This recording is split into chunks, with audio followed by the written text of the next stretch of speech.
Welcome back, everyone, to the Young Entrepreneurs Podcast. Today, sadly, it's just myself. I really wanted to speak about this certain topic from the title of the video. It's something that I've been thinking about lately.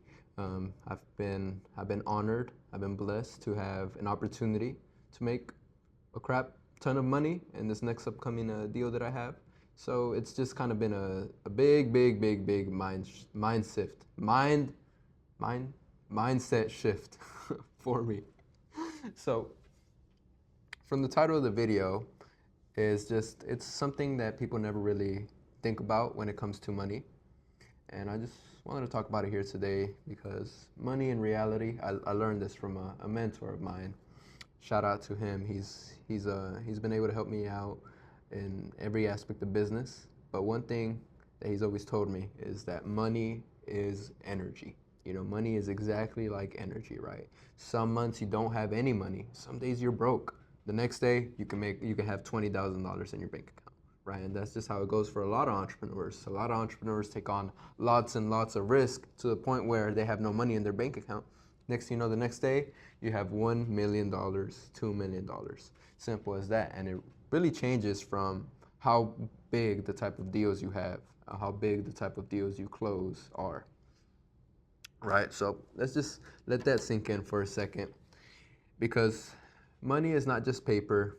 It's not just the numbers that's sitting in your bank account, but it's a mirror. It reflects a mindset, your emotions, and your habits, even your level of self-worth. And in business, it honestly tells the truth quicker than anything else because people can talk all they want about business this, business that, and like give you advice. But would you take advice from someone who's broke, or would you take advice from someone who has achieved everything you've wanted to do financially? Right? I mean, me personally, I'm taking advice from the person who is not broke and has actually achieved the goals that I want to do, right? But you live and learn, right? People learn this lesson in the beginning of their life, in the beginning of their entrepreneurial journey, or at the end. So this episode's going to be really short, and I'm really just going to dive into it a little more. I feel like the financial literacy aspect, because at the end of the day, people are an entrepreneur. Most people are because of the love of the game or because they want to get out of the quote unquote rat race and just attain as much money as they can. Right? So money is a big thing that everyone loves to chase. Most people love to chase. But when it comes down to it, when you have all the money in the world, at the end of the day, you have all the money, you have everything you have all the energy you have. What do you want now? You want time. So time is really the most valuable asset you have.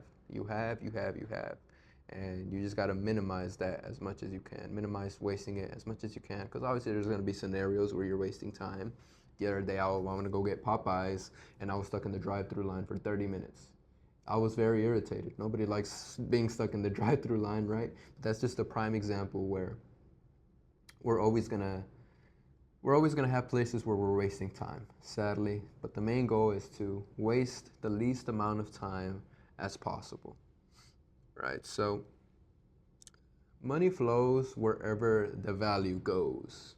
Oh, money flows wherever the value goes, and it disappears where there's fear, scarcity, or confusion. So wherever there is value, that's where the money will be going. And if you ever notice how when you're desperate for money, it seems to run away from you, right? I mean, I've experienced it whenever I'm desperate for money. It doesn't come to me. It doesn't come to me.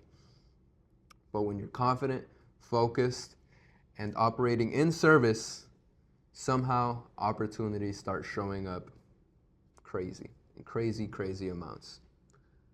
So when you're out there helping people genuinely, clients, customers, or even your team, money shows up as a byproduct. And it's because you're giving people value. Give, receive. Give, receive. So if your bank account ever feels tight, it might not be a money problem, it might be an energy problem, right? So at the end of the day, when you acquire all the type of wealth that you've had, I've also been able to learn this lesson, which is to stay humble, right? There's certain things in life that people just speak about on a, you know, people just, people at a higher status always tell you that they're giving you advice for, let's say, always stay humble, always do this, always do this, always do this. And you eventually hear the same things every single time. And staying humble is one of those things, right? So I try to be humble. Am I humble? I don't know. I don't know am I humble. I don't know. Some people might think I am. Some people might think I'm not. But staying humble is one of the things you hear all the dang time, to the point where it's like, okay, this must be true, so let me just stay humble, right? That's the conclusion I've came to it. And so obviously there's times where you want to flaunt and show off what you got, this and this and this. You can do that as well, but the main goal is to stay humble. But you might be up right now, up with a lot of money, which is amazing, but don't let it get to your head, right? Recently in church, there was the pastor was speaking, and he spoke about how, I'm gonna get more on the spiritual Christian side of things, but he was like, there was 3 angels, Gabriel, I don't quite remember the other's name, and there was Lucifer. There was 3 angels up there with God, and they were all praising God, and God told Lucifer, you are beautiful. You are beautiful. He constantly told him, you're beautiful, complimenting him. Ah, la, la, la, la, la. But then eventually it got to his head. And then that's when Lucifer tried to get all the other angels to pay attention to him, to worship him instead of God. And because he didn't stay humble and his ego got very much inflated, God was like, you're done, buddy. Sent him down to the ground, sent him down to the earth. And that's where he relies on today, right? And the moral of the story on that is just to continue to stay humble, because God did it to the devil, God did it to Lucifer, and he for sure can do it to you, right? So moral of the story is just to continue to stay humble. Stay humble when you're winning. Stay hopeful when you're not. Money doesn't define you. How you handle money does, right? So let's talk to business owners real quick in specific. If you're running a business and if you're not paying attention to your numbers, I promise you, it's costing you a ton and ton of money, right? Cash flow is the lifeblood in the business. You know, you need cash in order for you to purchase more and more things. And so the amount of cash flow that's coming inside the business, you're able to produce and buy more aspects of the business to make more money. Simple as that. That's how the game goes.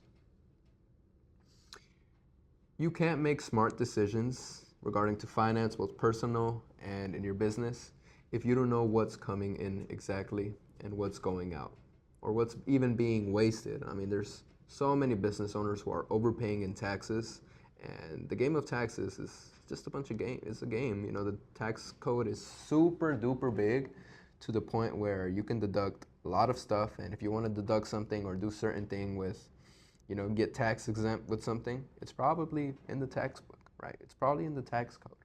So paying taxes is really a choice. And if you don't want to pay taxes, you get in contact with tax mitigation strategy teams. And you're able to see how you're able to not pay so much in taxes. And so that's one of the biggest tools, one of the biggest challenges business owners face is cash flow and taxes. They don't know what to do with their money. They're not financially literate, especially when it comes to business finance. And so the main goal is to just become more financially literate and let experts analyze where you might be losing money.